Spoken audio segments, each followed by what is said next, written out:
Welcome back. आज के इस वीडियो में हम लोग एम एस वर्ड 2010 के होम टैब का क्विक रिवीजन करने वाले हैं। तो जैसा कि होम टैब में जो पहला ग्रुप होता है वो आपका क्लिपबोर्ड ग्रुप होता है, जिसमें आपको 4 ऑप्शन दिखाई देते हैं। तो क्लिपबोर्ड ग्रुप में सबसे पहला ऑप्शन आपको पेस्ट का दिखाई दे रहा होगा, लेकिन पेस्ट का यूज आप तब कर सकते हैं जब आप या तो किसी चीज को कट करें या तो आप किसी चीज को कॉपी करें। तो सेकंड ऑप्शन आपको कट का दिखाई दे रहा होगा, उसमें कैंची बनी होगी, नाम ही पता चल रहा है कैंची बनी काटने के लिए बनी है ना। तो किसी टेक्स्ट को या किसी पर्टिकुलर कंटेंट को आपको कट करना हो वहां से, है ना, और दूसरी जगह पे पेस्ट करना हो तो उसके लिए आप इसका यूज करेंगे, जिसकी शॉर्टकट की कंट्रोल एक्स होती है।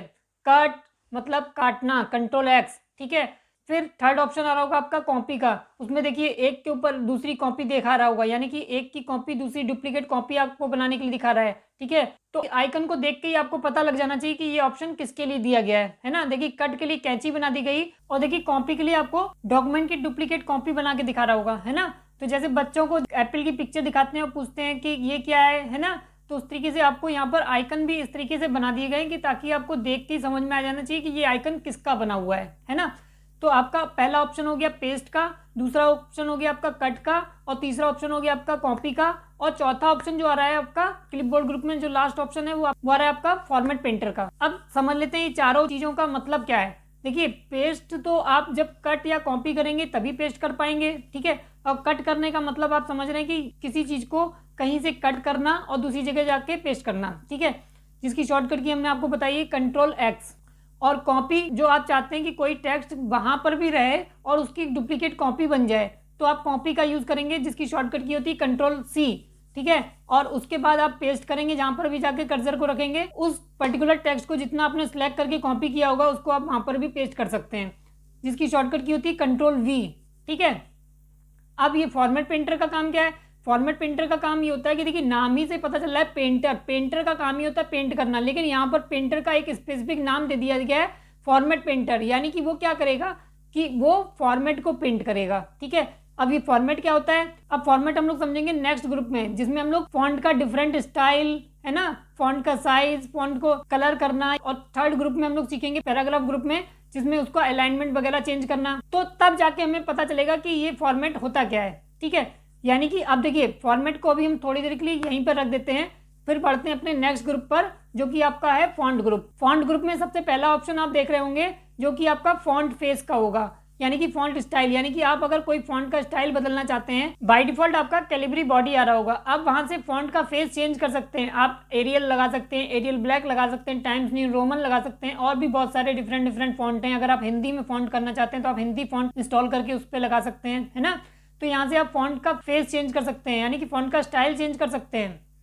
अच्छा, फिर उसके बाद आ रहा होगा आपके पास एक 11 लिख के कुछ आ रहा होगा, जो कि आपका फॉन्ट साइज को बताता है। यहाँ पर टेक्स्ट बॉक्स में जाके आप फॉन्ट का साइज आप चेंज भी कर सकते हैं, और उसके बगल में आपको ड्रॉप डाउन बटन भी दिखाई दे रहा होगा, जिस पर जाकर आप डिफरेंट साइज का फॉन्ट अप्लाई कर सकते हैं, ठीक है। और उसकी रेंज जो होगी वो आप देख रहे होंगे 8 to 72 होती है। तो कभी कभी एग्जाम में आपसे फॉन्ट की रेंज भी पूछ लेता है, तो फॉन्ट का जो मिनिमम साइज होता है वो होता है आपका 8, और मैक्सिमम साइज जो होता है वो आपका होता है 72, तो उसकी रेंज हो गई 8 to 72। तो ये भी कभी कभी आपसे एग्जाम में पूछ लेता है, तो आप ये भी ध्यान रखिएगा, ठीक है।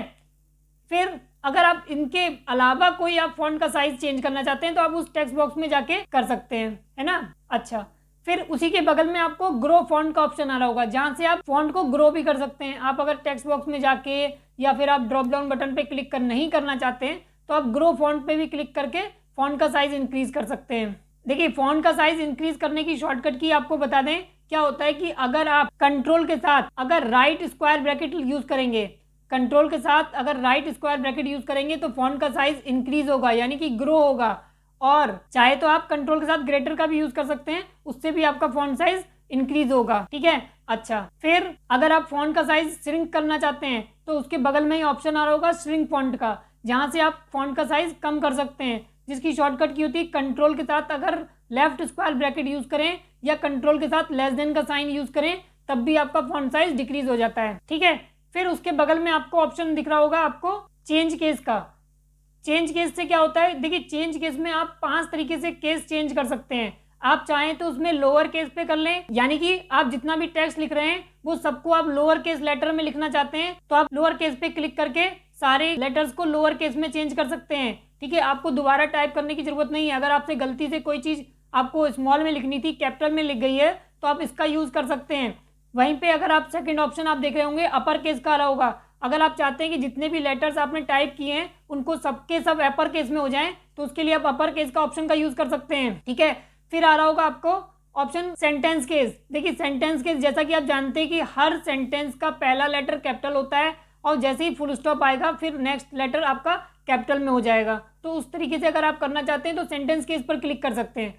फिर आ रहा होगा आपका कैपिटलाइज ईच वर्ड। अक्सर आपने टाइटल देखे होंगे कि हर वर्ड का पहला लेटर कैपिटल होता है। ठीक है, अगर उस तरीके से आप लिखना चाहते हैं तो आप कैपिटलाइज ईच वर्ड पर क्लिक कर सकते हैं। देखिए टॉगल केस बहुत कम यूज करा जाता है, मैसेज वगैरह में अक्सर आप देखते होंगे कि पहला लेटर स्मॉल, बाकी सभी वर्ड के लेटर कैपिटल में होते हैं। ठीक है, तो उस तरीके से आप चेंज केस का यूज कर सकते हैं। फिर ऑप्शन आ रहा होगा आपके पास क्लियर फॉर्मेटिंग का। तो पहले फॉर्मेटिंग लगाएं तो तब तो क्लियर करेंगे। तो ये क्या करता है, ये ऑप्शन आपका जितना भी आपने फॉर्मेट चेंज किया होता है, यानी कि अगर जो उसका नॉर्मल जो फॉन्ट था वो था 11, है ना, फॉन्ट साइज 11 था, और जो फॉन्ट था कैलिबरी बॉडी था, उसके अलावा अगर आपने कुछ चेंज कर दिया है, फॉन्ट साइज इंक्रीज कर दिया है, ठीक है, फॉन्ट का स्टाइल चेंज कर दिया है, अलाइनमेंट बदल दिया है, या उसको कलर कर दिया है, उसको बाय डिफॉल्ट कलर उसका ब्लैक होता है, अगर आपने वो कलर चेंज कर दिया है, बोल्ड कर दिया है, इटैलिक कर दिया, अंडरलाइन कर दिया है, इस तरीके से आपने चीज़ें फॉर्मेटिंग अप्लाई कर रखी है, उसको अगर आपको क्लियर करना है, ठीक है, तो उसके लिए आपका ये क्लियर फॉर्मेटिंग ऑप्शन काम करता है। ठीक है, एक बार में आपको सारी चीज क्लियर करके नॉर्मल स्टाइल में ले आता है। ठीक है, फिर नीचे आपका बोल्ड का ऑप्शन आ रहा होता है। बोल्ड से क्या होता है कि जिस पर्टिकुलर टेक्स्ट को आप हाईलाइट करना चाहते हैं वो आप उसको बोल्ड कर सकते हैं, जिसकी शॉर्टकट की होती है कंट्रोल बी। देखिए चेंज की इसकी शॉर्टकट की होती है शिफ्ट F3, है ना। अच्छा, बोल्ड की शॉर्टकट की होती है कंट्रोल बी, ठीक है, और पेस्ट की शॉर्टकट की होती है कंट्रोल V। जब बी करते हैं, ए बी वाला बी, तब आपका बोल्ड होता है, जब यूवी वाला बी करते हैं तब वो पेस्ट की शॉर्टकट की बन जाती है। ठीक है, नेक्स्ट ऑप्शन आ रहा होगा आपका इटैलिक का। इटैलिक में आप क्या करते हैं कि अगर आपको कोई भी वर्ड इटैलिक में लिखने हो, यानी कि इटैलिक मतलब तिरछे करने हो वर्ड, किसी भी वर्ड या सेंटेंस के लेटर को आपको इटैलिक करना हो तो उसके लिए आप इटैलिक का यूज करते हैं, जिसकी शॉर्टकट की कंट्रोल आई होती है। फिर आ रहा होगा ऑप्शन आपको अंडरलाइन का, जिससे आप क्या कर सकते हैं, किसी भी पर्टिकुलर टेक्स्ट को सिलेक्ट करके उसके नीचे अंडरलाइन लगा सकते हैं, जिसकी शॉर्टकट की होती है कंट्रोल U। वहीं पर अगर आप डबल अंडरलाइन लगाना चाहें तो कंट्रोल शिफ्ट D का यूज करके डबल अंडरलाइन भी लगा सकते हैं। हटाना हो तो फिर अगेन कंट्रोल शिफ्ट D कर लीजिए तो डबल अंडरलाइन हट जाएगी। वही सेम काम आप बोल्ड के साथ भी कर सकते हैं, इटैलिक के साथ भी कर सकते हैं, अंडरलाइन के साथ भी कर सकते हैं। यानी कि अगर आप एक बार कंट्रोल B प्रेस करेंगे तो बोल्ड हो जाएगा, और दोबारा आप कंट्रोल B प्रेस करेंगे तो फिर से वो अनबोल्ड हो जाएगा, नॉर्मल में आ जाएगा। वही सेम काम आप इटैलिक के साथ, अगर आपने कंट्रोल I प्रेस करा तो वो इटैलिक हो जाएगा, और दोबारा करा तो फिर से नॉर्मल हो जाएगा। अगर आपने कंट्रोल U प्रेस करा तो अंडरलाइन लग जाएगी, फिर दोबारा कंट्रोल U प्रेस कर दिया तो अंडरलाइन हट जाएगी, है ना। तो ये काम हो गया। तो यही होता है कि फॉर्मेटिंग आपको करना है, यानी कि आप जो नॉर्मल फॉन्ट दिया गया है, नॉर्मल फॉन्ट साइज दिया गया है, नॉर्मल फॉन्ट स्टाइल दिया गया है, आप उसको चेंज करके अपनी तरीके से कुछ फॉर्मेट अप्लाई कर देते हैं, यानी कि उसको बोल्ड कर देते हैं, इटैलिक कर लेते हैं, अंडरलाइन कर देते हैं, फॉन्ट का कलर चेंज कर देते हैं, फॉन्ट का साइज बदल देते हैं, ठीक है, फॉन्ट का अलाइनमेंट चेंज कर देते हैं। और वही सेम काम आप किसी दूसरी जगह पे भी अप्लाई करना चाहते हैं तो आपको यही प्रोसेस दोबारा करनी पड़ेगी। आप उस चीज़ से बचना चाहते हैं तो आप उस जगह पर आप यूज़ करते हैं फॉर्मेट पेंटर का। यानी कि अगर आपने कोई पर्टिकुलर वर्ड आपने उसको बोल्ड कर रखा है, इटैलिक कर रखा है, अंडरलाइन कर रखा है, उसको कलर कर रखा है, आप चाहते हैं किसी दूसरे वर्ड को भी सेम फॉर्मेटिंग अप्लाई करना, तो आप क्या करेंगे, जाके आप सिंपल सा काम करेंगे। पहले तो देखिए जिस कलर का पेंट आपको करना होता है उस कलर में आपको ब्रश को डिप करना होता है, फिर दूसरी जगह जाके आप उसको पेस्ट कर देते हैं, जाके, है ना, पेंट कर देते हैं। अच्छा, तो वही सेम काम आपको यहाँ पे करना है, यानी कि जो फॉर्मेटिंग आपको अप्लाई करनी है पहले कर्सर को उस पर ले जाके रखना होगा। ठीक है, अब जब आप कर्सर को उस पर रख देंगे जाके, फिर आप फॉर्मेट पेंटर पे क्लिक करेंगे। अगर आपको एक ही जगह अप्लाई करना है तो आप सिंगल क्लिक का यूज करेंगे, ठीक है। लेकिन अगर आपको वही सेम फॉर्मेटिंग मल्टीपल प्लेसेस पर अप्लाई करनी है तब आप वहां पर डबल क्लिक का यूज करेंगे, ठीक है। तो पहले आप सिंगल क्लिक करके देखिए, वो एक ही बार के लिए यूज करने वाला होगा, ठीक है। लेकिन आप जब डबल क्लिक करेंगे तो फॉर्मेट पेंटर आपका बना रहेगा, पेंट ब्रश जो है आपका वो बना रहेगा, आप जहां जहां उसको अप्लाई करना चाहें वहां वहां अप्लाई कर सकते हैं, ठीक है। ये सारी चीजें हम आपको पिछले वीडियो में बता चुके हैं, तो आप वहां पर देख सकते हैं क्लिपबोर्ड ग्रुप को, जिसका कि हमने लिंक आपको आई बटन में ऊपर दे दिया है, आप वहां पे क्लिक करके देख सकते हैं। तो फिर हम लोगों ने बोल्ड, इटैलिक, अंडरलाइन कर लिया था, ठीक है। अब बात करते हैं हम लोग नेक्स्ट ऑप्शन की, जो कि आपका है स्ट्राइक थ्रो का, ठीक है। अब ये स्ट्राइक थ्रो क्या होती है, देखिए कभी कभी क्या होता है कि कुछ पैराग्राफ्स आपके लिखे होते हैं आपके डॉक्यूमेंट में, लेकिन ज़रूरी नहीं है कि आपको सारे पैराग्राफ की ज़रूरत हो। ठीक है, आप चाहते हैं कि कुछ पैराग्राफ आपके मतलब के नहीं होते, तो आप क्या करते हैं, उसमें एक लाइन खींच देते हैं, काटते हुए लाइन खींच देते हैं मिडिल से कि ये आपके मतलब का नहीं है ना। तो वही सेम काम आप यहाँ पर भी कर सकते हैं स्ट्राइक थ्रो की थ्रो। तो जैसे कभी कभी क्या होता है कि कभी कभी आपको क्या होता है कि आपके सिग्नेचर गलत हो जाते हैं, तो आप क्या करते हैं वहां पर व्हाइटनर लगा देते हैं, लेकिन कहीं कहीं पर ये अलाउ नहीं होता कि आपको व्हाइटनर लगाना है। आपको जो भी मिस्टेक हुई आप उसको सिंपल सा एक सिंगल लाइन काट करके लिख दें और फिर उसके ऊपर दोबारा से आप लिख दें, है ना, ताकि आपको ये पता रहे कि आपने मिस्टेक क्या करी थी, आप उस पर व्हाइटनर नहीं लगाएंगे। ठीक है, तो उस केस में भी आप स्ट्राइक थ्रो का यूज कर सकते हैं। तो स्ट्राइक थ्रो क्या करेगा कि आपके जो टेक्स्ट आपने लिखा होगा उसको मिडिल से काटती हुई एक लाइन खींच देगा। ठीक है, तो स्ट्राइक थ्रो का यूज ये कर सकते हैं। फिर आ रहा होगा आपका ऑप्शन सबस्क्रिप्ट का, सबस्क्रिप्ट और सुपरस्क्रिप्ट। तो सबस्क्रिप्ट क्या होता है, जैसे कि आपको लिखना होता है x1 सफिक्स में, है ना, plus x2 is equal to 5, इस तरीके से कोई इक्वेशन बनानी होती है तब आप इसका यूज करते हैं। ठीक है, तो जो सबस्क्रिप्ट की शॉर्टकट की होती है वो होती है कंट्रोल इक्वल। कंट्रोल के साथ इक्वल करेंगे तो जो आपका कर्सर होगा वो बेस लाइन के नीचे पहुंच जाएगा। अब आप इजीली उस पर जो भी लिखना चाहें लिख सकते हैं। ठीक है, फिर आपको नॉर्मल में लाना है तो कंट्रोल इक्वल फिर से प्रेस कर दीजिए, या फिर आप इस ऑप्शन पे क्लिक करेंगे तब भी वो चीज़ अप्लाई हो जाएगी। वहीं पे अगर आपको सुपर स्क्रिप्ट का यूज करना है, यानी कि अगर आपको x square plus y square इस तरीके से समथिंग समथिंग लिखना है, या 2 अक्टूबर टाइप से लिखते हैं ना, तो सेकंड एंड डी ऊपर पहुंच जाता है, उस केस में भी आप सुपर स्क्रिप्ट का यूज कर सकते हैं। सुपर स्क्रिप्ट की शॉर्टकट की होती है कंट्रोल शिफ्ट इक्वल, या फिर हम लोग कह सकते हैं कंट्रोल प्लस प्लस। फिर नेक्स्ट ऑप्शन आ रहा होगा आपका टेक्स्ट इफेक्ट का, यहाँ से आप टेक्स्ट पर डिफरेंट इफेक्ट्स अप्लाई कर सकते हैं। फिर नेक्स्ट ऑप्शन आ रहा होगा आपका हाईलाइटर का, जैसे आप नॉर्मल हाईलाइटर का यूज करते हैं कि आप हाईलाइट करने के लिए किसी चीज को, है ना, जो इंपॉर्टेंट पॉइंट होते हैं आप उसको हाईलाइट कर लेते हैं, वही सेम काम यहाँ पर भी हाईलाइटर करता है। आप जितना भी टेक्स्ट हाईलाइट करना चाहते हैं सबसे पहले उसको आप सिलेक्ट कर लीजिए और फिर हाईलाइटर ऑप्शन पर क्लिक करिए, तो आपका वो टेक्स्ट हाईलाइट हो जाएगा। आप डिफरेंट कलर में उसको हाईलाइट कर सकते हैं। ठीक है, फिर नेक्स्ट ऑप्शन आ रहा है कि आपको फॉन्ट का ही कलर चेंज करना है। डिफॉल्ट कलर देखिए आपके पास ब्लैक कलर आता है, आप उसके अलावा अगर फॉन्ट का कलर चेंज करना चाहते हैं तो आप फॉन्ट कलर का यूज कर सकते हैं। बाय डिफॉल्ट आपको रेड कलर दिखाई दे रहा होगा, अगर आपको उसके अलावा कोई कलर करना है तो उसके बगल में आपको ड्रॉप डाउन बटन दिख रहा होगा, वो आप उस पर क्लिक करेंगे तो आपको डिफरेंट कलर्स आपको दिखने लगेंगे। वहां से आप जो भी कलर आप चाहते हैं, जो भी आपको कलर सुइटेबल लगता है उस कलर पर क्लिक करिए और फिर आप लिखना स्टार्ट कर दीजिए, या फिर अगर आपका टेक्स्ट पहले से लिखा हुआ है उसको आप सिलेक्ट कर लीजिए और उस पर वो अप्लाई कर दीजिए। ठीक है, तो फॉन्ट का कलर चेंज हो जाएगा जो भी आपने यूज किया होगा। ठीक है, तो ये तो बात रही आपके फॉन्ट ग्रुप की, आपने क्लिपबोर्ड ग्रुप को समझा, फॉन्ट ग्रुप को समझा। ठीक है, हमने फॉन्ट ग्रुप पे भी आपके लिए एक वीडियो बना रखा है जिसका लिंक हमने आई बटन में ऊपर दे दिया है, आप ऊपर जाकर क्लिक करके उसको देख सकते हैं। अब बढ़ते हैं अपने नेक्स्ट ग्रुप पर जो कि आपका है पैराग्राफ ग्रुप। ठीक है, अब ये पैराग्राफ ग्रुप में क्या करेंगे, देखिए नाम ही है पैराग्राफ ग्रुप, यानी कि जितनी भी चीजें होंगी वो पैराग्राफ से रिलेटेड होंगी। जैसे कि आपने क्लिपबोर्ड ग्रुप में देखा कट कॉपी पेस्ट वाला चीजें आ रही थी, फॉर्मेट प्रिंटर आ रहा था, वैसे फॉन्ट ग्रुप में फॉन्ट से रिलेटेड चीजें आ गई। अब यहाँ पर आपको पैराग्राफ से रिलेटेड चीजें मिलेंगी। ठीक है, तो पैराग्राफ में क्या होता है, यानी कि आप चाहते हैं कि कोई लिस्ट बनाना है ना, यानी कि कोई पर्टिकुलर पैराग्राफ में आप बुलेट्स वगैरह लगाना चाहते हैं या कुछ जो भी नंबरिंग लगाना चाहते हैं, उस केस में आपको पैराग्राफ ग्रुप को यूज करना होगा। या फिर आप उसका अलाइनमेंट वगैरह चेंज करना चाहते हैं, है ना, या पैराग्राफ या लाइन में स्पेसिंग घटाना बढ़ाना चाहते हैं, है ना, उस केस में आप पैराग्राफ ग्रुप का यूज कर सकते हैं। या पैराग्राफ को असेंडिंग या डिसेंडिंग ऑर्डर में करना चाहते हैं, है ना, तब भी आपको पैराग्राफ ग्रुप का यूज करना होगा।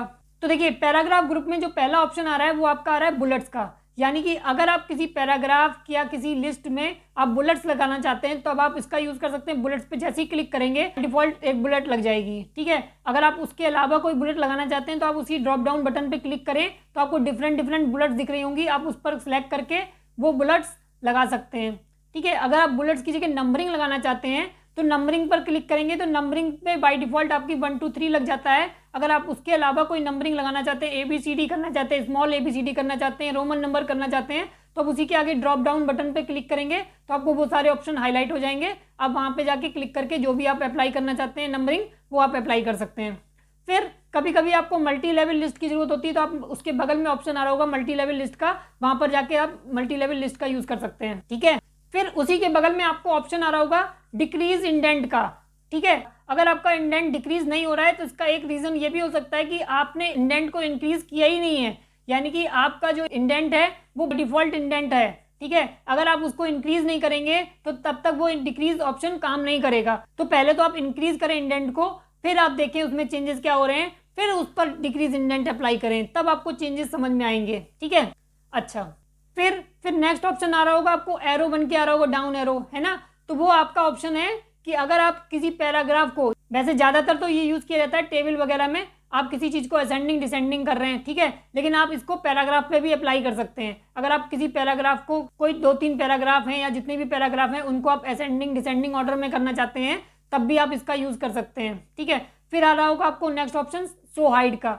देखिए, जब भी आप कोई की प्रेस करते हैं तो वो आपको टाइप होके आ जाती है, लेकिन कुछ कीज ऐसी होती हैं जो आपको दिखती नहीं है, शो नहीं करती। जैसे आप एंटर करते हैं तो क्या दिखता है? नहीं दिखता। क्या आप टैब की का यूज़ करते हैं तो दिखता है? नहीं दिखता, ठीक है। क्या आप स्पेस की यूज़ करते हैं तो क्या दिखती है? नहीं दिखती है। अगर आप चाहते हैं कि आपने कितनी बार स्पेस, कितनी बार एंटर, कहाँ कहाँ एंटर आपने प्रेस किया है, ठीक है, कहाँ कहाँ आपने टैब की का यूज़ किया है, तो उस केस में आप शो हाइड का यूज़ करके देख सकते हैं कि कहाँ आपने टैब किया है, कहाँ आपने स्पेस किया है, कहाँ आपने एंटर किया है ना। तो शो हाइड ऑप्शन उस चीज़ के लिए आपको दिखाता है, ठीक है। नाम ही है शो हाइड, शो करना, हाइड करना, है ना। अच्छा, फिर नेक्स्ट ऑप्शन आ रहा होगा आपका अलाइनमेंट के। तो बाय डिफॉल्ट जो आपका अलाइनमेंट होता है वो लेफ्ट अलाइन होता है, ठीक है। अगर आप चाहते हैं तो सेंटर अलाइनमेंट करना तो आप सेंटर अलाइन कर सकते हैं, आप चाहें तो राइट अलाइन कर सकते हैं, आप चाहें तो जस्टिफाई कर सकते हैं। अब ये अलाइनमेंट क्या हो रहे हैं, देखिए, लेफ्ट अलाइनमेंट का मतलब होता है कि अलाइनमेंट यानी कि टेक्स्ट लेफ्ट से लिखना स्टार्ट करेगा। जब भी आप पैराग्राफ को सिलेक्ट करके देखिए तो अगर लेफ्ट से बिल्कुल एक बराबर दिखता है तो यानी कि उसका अलाइनमेंट लेफ्ट किया गया है। अगर सिलेक्टेड पैराग्राफ आपका राइट से अलाइन दिख रहा है तो इसका मतलब है उसमें राइट अलाइनमेंट अप्लाई किया गया है, ठीक है। अगर पैराग्राफ सेंटर से अलाइन दिखे तो आप समझ लीजिए उसमें सेंटर अलाइनमेंट का यूज़ किया गया है। और अगर आपका पैराग्राफ लेफ्ट और राइट दोनों से अलाइन दिखे तो आप समझ लीजिए यहाँ पर जस्टिफाई का यूज़ किया गया है। ज़्यादातर हम लोग मैगजीन वगैरह में, ठीक है, एफिडेविट वगैरह में जस्टिफाई का ही यूज़ करते हैं, यानी कि वहाँ पर लेफ्ट और राइट दोनों से अलाइनमेंट बराबर रहता है। अब इनकी शॉर्टकट की समझ लेते हैं। देखिए, बाय डिफॉल्ट तो अलाइनमेंट लेफ्ट रहता है, लेकिन अगर लेफ्ट नहीं है, अगर आप लेफ्ट करना चाहते हैं तो उसकी शॉर्टकट की होती है कंट्रोल एल। तो कंट्रोल एल करेंगे तो लेफ्ट अलाइनमेंट हो जाएगा, कंट्रोल ई करेंगे तो सेंटर अलाइनमेंट हो जाएगा। देखिए, कंट्रोल ई बार बार बोल रहे हैं, कंट्रोल ई करेंगे तो सेंटर अलाइनमेंट हो जाएगा, कंट्रोल सी से नहीं होगा, क्योंकि कंट्रोल सी जो है वो तो रिजर्व हो चुकी कॉपी के लिए, तो अलाइनमेंट के लिए कंट्रोल ई होता है। सेंटर अलाइनमेंट की जो शॉर्टकट की होती है वो कंट्रोल ई होती है, ना कि कंट्रोल सी, ठीक है। ये जरूर ध्यान रखिएगा, अक्सर गलतियां हो जाती हैं। फिर नेक्स्ट अलाइनमेंट है आपका राइट अलाइनमेंट, जिसकी शॉर्टकट की होती है कंट्रोल आर। फिर नेक्स्ट अलाइनमेंट आ रहा है आपका जस्टिफाई, जिसकी शॉर्टकट की होती है कंट्रोल जे, ठीक है। तो ये तो हो गए अलाइनमेंट की बात, ठीक है। आपका नेक्स्ट ऑप्शन आपको दिख रहा होगा जो है आपका लाइन स्पेसिंग या पैराग्राफ स्पेसिंग। आप लाइनों के बीच में स्पेस कम करना चाहते हैं, बढ़ाना चाहते हैं, या पैराग्राफ के बीच में स्पेस घटाना चाहते हैं, बढ़ाना चाहते हैं, इंक्रीज करना चाहते हैं, डिक्रीज करना चाहते हैं, तो उस केस में आप लाइन स्पेसिंग ऑप्शन का यूज कर सकते हैं, ठीक है। फिर नेक्स्ट ऑप्शन आपको दिख रहा होगा शेडिंग का। देखिए, शेडिंग के केस में क्या हो रहा होगा कि आप जिस भी पैराग्राफ पर होंगे, ठीक है, आप उस पर शेडिंग अप्लाई करेंगे तो वो पूरे पैराग्राफ पर अप्लाई हो जाएगी शेडिंग। जिस कलर में चाहते हैं आप वो शेडिंग लगा सकते हैं, ठीक है। और आप वैसे तो आप जितना पार्ट सिलेक्ट करेंगे आप उस पर भी शेडिंग अप्लाई कर सकते हैं, ठीक है। अच्छा, फिर जो लास्ट ऑप्शन आ रहा होगा आपको दिखाई दे रहा होगा वो हो रहा होगा बॉर्डर का। यहाँ से आप किसी भी पैराग्राफ, किसी भी पेज पर या जितने भी पार्ट पर आप बॉर्डर वगैरह लगाना चाहें आप बॉर्डर लगा सकते हैं, ठीक है। तो अगर आपने हमारा पैराग्राफ का वीडियो मिस कर दिया है तो उसका भी लिंक हमने ऊपर आई बटन में दे दिया है, आप वहां पर क्लिक करके देख सकते हैं। अब बढ़ते हैं अपने नेक्स्ट ग्रुप पर, जो कि है आपका स्टाइल्स ग्रुप। देखिए, स्टाइल्स ग्रुप में बाय डिफॉल्ट आपका नॉर्मल स्टाइल अप्लाई होता है। आप चाहें तो नो स्पेसिंग वाला स्टाइल अप्लाई कर सकते हैं। उस केस में क्या होगा, जब आप नो स्पेसिंग पे क्लिक करेंगे तो जो लाइनों के बीच स्पेस आपको दिख रही थी वो रिमूव हो जाएगी, ठीक है। फिर आप अगर चाहें तो आप हेडिंग 1, हेडिंग 2, हेडिंग 3 इस तरीके की स्टाइल लगाना चाहें तो वो भी आप स्टाइल अप्लाई कर सकते हैं। फिर आगे ऑप्शन आ रहा होगा आपको चेंज स्टाइल, वहां से आप स्टाइल्स को चेंज भी कर सकते हैं, उसका कलर वगैरह, है ना, फॉन्ट, वो सब कुछ स्टाइल आप यहाँ चेंज कर सकते हैं। उस केस में आपको क्या होगा, देखिए, आपके जो भी उसका स्टाइल चेंज कर देंगे वो पूरे आपके डॉक्यूमेंट पर अप्लाई हो जाएगा, आपको सिलेक्ट करने की जरूरत नहीं होती है, ठीक है। फिर बढ़ते हैं अपने नेक्स्ट ग्रुप पर, जो कि आपका लास्ट ग्रुप है होम टैब का एडिटिंग ग्रुप, जो कि आपका बहुत काम का ग्रुप है, जिसमें आपको फाइंड ऑप्शन दिख रहा होगा। सबसे पहला ऑप्शन फाइंड, दूसरा रिप्लेस, तीसरा सिलेक्ट का ऑप्शन दिख रहा होगा। तो सबसे पहले समझते हैं अपने फाइंड ऑप्शन को। ये फाइंड ऑप्शन करता क्या है, तो देखिए, फाइंड ऑप्शन का जैसा कि नाम ही है फाइंड, कुछ ढूंढना, है ना। तो यहाँ पर भी आप क्या करेंगे, इसमें ढूंढने का काम करेंगे, यानी कि अगर आपको कोई वर्ड ढूंढना है अपने डॉक्यूमेंट में तो वो आप इजीली इसमें ढूंढ सकते हैं। तो आप या तो फाइंड ऑप्शन पे क्लिक करेंगे या फिर आप शॉर्टकट की यूज़ कर सकते हैं कंट्रोल एफ शॉर्टकट की होती है फाइंड की, ठीक है। तो जैसे ही आप कंट्रोल एफ या फाइंड ऑप्शन पे क्लिक करते हैं तो एक डायलॉग बॉक्स खुल जाएगा और उसमें एक टेक्स्ट बॉक्स बन के आएगा जिसपे लिखा होगा फाइंड व्हाट, यानी कि आप क्या ढूंढना चाहते हैं, ठीक है। तो जैसे ही आप टेक्स्ट बॉक्स पे जो भी टाइप करेंगे और फाइंड नेक्स्ट करेंगे तो जहां जहां वो वर्ड आया होगा वहां पर वो हाईलाइट होता जाएगा, ठीक है। तो फाइंड का तो काम ये हो गया। फिर नेक्स्ट ऑप्शन आ रहा होगा आपका रिप्लेस का मतलब ही आप समझते हैं किसी चीज को किसी चीज से रिप्लेस करना, यानी कि जो काम आपने अभी फाइंड करके किया था कि यानी कि अगर मान लीजिए आपका कोई वर्ड आया है रॉन्ग, तो आप उस रॉन्ग की जगह राइट करना चाहते हैं तो आप यहाँ से रिप्लेस का ऑप्शन यूज कर सकते हैं। आप जैसे ही रिप्लेस पे क्लिक करेंगे या उसकी शॉर्टकट की यूज करेंगे कंट्रोल एच, देखिए कंट्रोल एच होती है रिप्लेस की, बहुत पूछी जाती है, ठीक है। फाइंड की तो देखिए एफ से समझ में आ रहा है फाइंड कर लेंगे, है ना। कॉपी की कंट्रोल सी कर लेंगे, है ना। तो फाइंड की तो समझ में आ रहा है कि कंट्रोल एफ कर लेंगे, लेकिन रिप्लेस की जो शॉर्टकट की होती है वो होती है कंट्रोल एच, बहुत एग्जाम में पूछी जाती है, तो आप इसका जरूर ध्यान रखिएगा। तो जैसे ही कंट्रोल एच करेंगे तो वैसे ही आपको फिर से डायलॉग बॉक्स खुलेगा, लेकिन इस बार आपको दो टेक्स्ट बॉक्स दिखेंगे, ठीक है। एक तो फाइंड वर्ड जो आपको फाइंड में भी दिखा था, और यहाँ पर एक टेक्स्ट बॉक्स और आ गया होगा रिप्लेस विद, ठीक है, यानी कि उस टेक्स्ट को किससे रिप्लेस करना चाहते हैं वो भी दिख रहा होगा, ठीक है। तो जैसे ही आप रिप्लेस विद पर जो भी टेक्स्ट लिखेंगे, यानी कि हम चाहते थे कि रॉन्ग को राइट करना, तो आपको फाइंड वर्ड में रॉन्ग लिखना होगा और रिप्लेस विद में राइट लिखना होगा। तो वो क्या करेगा, देखिए अब नीचे ऑप्शन आपको दिखाई दे रहे होंगे रिप्लेस ऑल, है ना, और फाइंड नेक्स्ट का ऑप्शन वगैरह वगैरह, ठीक है। तो आप क्या करेंगे, अगर आपने फाइंड नेक्स्ट करके कोई पर्टिकुलर वर्ड पे पहुंच गए, ठीक है, यानी कि आप रॉन्ग वर्ड पे पहुंच गए और आप उसको रिप्लेस पे क्लिक करते हैं तो केवल वही वर्ड राइट होगा, ठीक है। लेकिन अगर आप चाहते हैं कि जहां जहां ये रॉन्ग वर्ड आया हो वहां सब जगह वो रिप्लेस करके राइट लिख दे, तो उस जगह किस ऑप्शन का आप यूज करेंगे, रिप्लेस ऑल का, यानी कि जहां जहां रॉन्ग वर्ड आया है वहां पर वो राइट कर दे, तो उस केस में आप रिप्लेस ऑल करेंगे, आप रिप्लेस करके एक एक जगह नहीं जाएंगे, ठीक है। तो ये बात हो गई रिप्लेस की। फिर लास्ट ऑप्शन आ रहा है आपका सिलेक्ट का। देखिए सिलेक्ट में भी आपके कई ऑप्शन आ रहे होंगे, सिलेक्ट ऑल आ रहा होगा, सिलेक्ट ऑब्जेक्ट आ रहा होगा, सिलेक्ट विद सिमिलर फॉर्मेटिंग आ रहा होगा, है ना, और सिलेक्शन पेन का भी ऑप्शन आ रहा होता है। तो देखिए यही चीजें होती हैं जब आपको सिलेक्ट करना होता है, लेकिन सिलेक्ट आखिर करना क्या है, किसी ऑब्जेक्ट को सिलेक्ट करना है तो उस ऑब्जेक्ट को सिलेक्ट कर लीजिए, है ना। ऑब्जेक्ट कब, जैसे आपने कोई टेक्स्ट बॉक्स इनपुट कर रखा है, कोई शेप इनपुट कर रखी है ना, इस तरीके से। फिर सिलेक्शन पेन, तो आपको selection pain right hand side में दिखने लगता है, उससे आप सिलेक्ट कर सकते हैं जिसको भी आप सिलेक्ट करना चाहें, ठीक है। अब सिलेक्ट ऑल, यानी कि जितना भी आपका डॉक्यूमेंट में पार्ट है आप सबको सिलेक्ट करना चाहते हैं, है ना, तो वहां से आप सिलेक्ट ऑल कर सकते हैं, और सिलेक्ट ऑल की जो शॉर्टकट की होती है वो कंट्रोल ए होती है।